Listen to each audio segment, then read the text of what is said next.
অসম ছাত্ৰ পৰিষদৰ মানিকপুৰ আঞ্চলিক মহাবিদ্যালয় গোট গঠন। অসম গণ পৰিষদৰ ছাত্ৰ সংগঠন অসম ছাত্ৰ পৰিষদৰ এক যোগদান কাৰ্যসূচী আৰু মানিকপুৰ আঞ্চলিক মহাবিদ্যালয় গোটটো গঠন কৰা হয়। বঙাইগাঁও জিলাৰ মানিকপুৰস্থিত শিল্পী সংঘত আয়োজিত এক যোগদান কাৰ্যসূচীত আজি মানিকপুৰ আঞ্চলিক মহাবিদ্যালয় ১.৫ শতাধিক ছাত্ৰ ছাত্ৰীয়ে অসম ছাত্ৰ পৰিষদত যোগদান কৰে।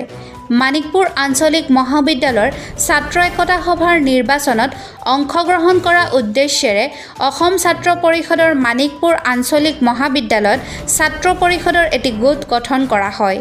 আজিৰ যোগদান কাৰ্যসূচীত বঙাইগাঁও জিলা পৰিষদৰ সভানেত্ৰী মৃদুলা সিংহ আৰু মানিকপুৰৰ অগপ কৰ্মীসকলেও অংশগ্ৰহণ কৰে। উদয়ন নাথৰ ৰিপৰ্ট, নিউজ টাইম 3।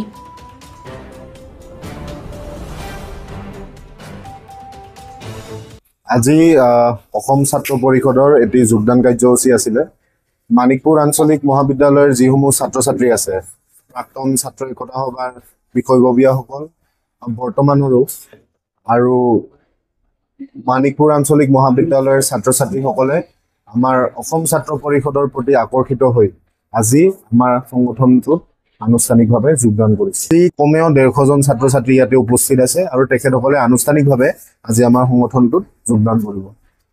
আমাৰ অসম ছাত্ৰ পৰিষদৰ মানিকপুৰ আঞ্চলিক মহাবিদ্যালয়ৰ গোটটি আজি এই সভাৰ মাধ্যমেৰে গঠন কৰা হৈছে আৰু পৰৱৰ্তী লক্ষ্য উদ্দেশ্য এইটোৱে থাকিব যে অসম ছাত্ৰ পৰিষদৰ যি নীতি আদৰ্শ তাৰ প্ৰতি আকৰ্ষিত হৈ যিসকল ছাত্ৰ ছাত্ৰীয়ে আজি আমাৰ সংগঠনটোত যোগদান কৰিছে তেখেতসকলে মানিকপুৰ আঞ্চলিক মহাবিদ্যালয়ৰ ছাত্ৰ ছাত্ৰীৰ বাবে এটা যাতে শক্তিশালী কণ্ঠ হৈ উঠে, যাতে তেখেতসকলে যাতে সমাজৰ প্ৰতি তেখেতসকলৰ যি দায়বদ্ধতা আছে সেইবিলাক মানি চলিব।